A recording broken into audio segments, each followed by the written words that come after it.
Hi, it's Kerry here with a new acquisitions video for you on this day, the Saturday the 10th of April 2021.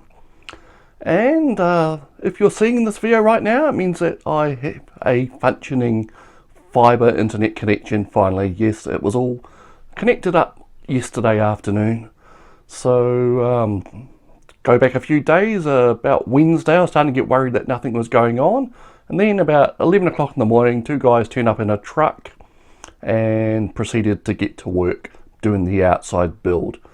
Now, right here you'll be seeing a little bit of footage of them digging the trench for the conduit pipe from the access point in the driveway across the lawn to the house. And that's about the only part of it I've actually managed to film. Got some still photos of other bits that I may drop into this video. So after they did that, they left the conduit up to the side of the house, and then I was coming home on the Thursday and they were parked outside again, and they said they'd just used compressor air to blow the actual fibre cable up to the house, and they left a loop of that next to the house ready for the final installation. So yesterday they turned up about quarter to 2 in the afternoon rather, and they set to work right away. They drilled a hole in the house, fed the cable through.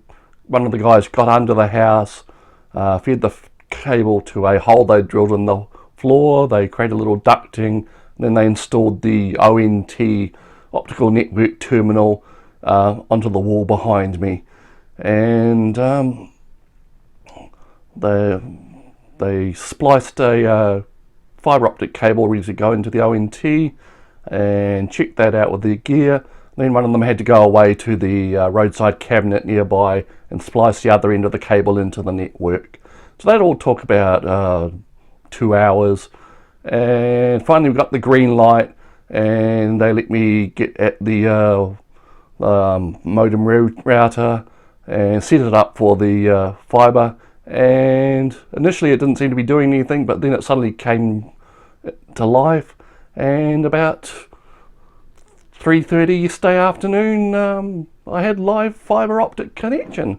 So that's all good.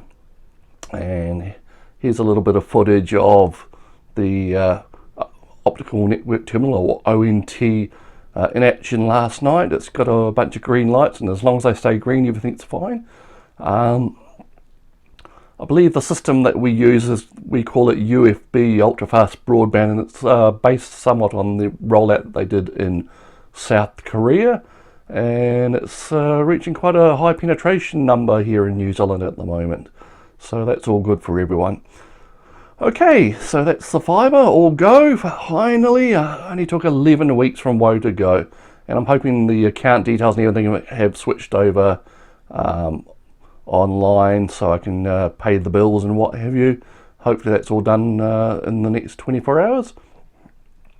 So this was an acquisition video, so I'll have to actually show a book here. See, this has arrived yesterday amongst all the excitement of the fibre install. That's Slough House.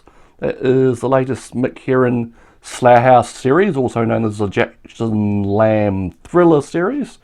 I really like these books. It's the basic plot is that Slough House is a office building, and rundown office building, operated by MI5, the Secret Service in the UK.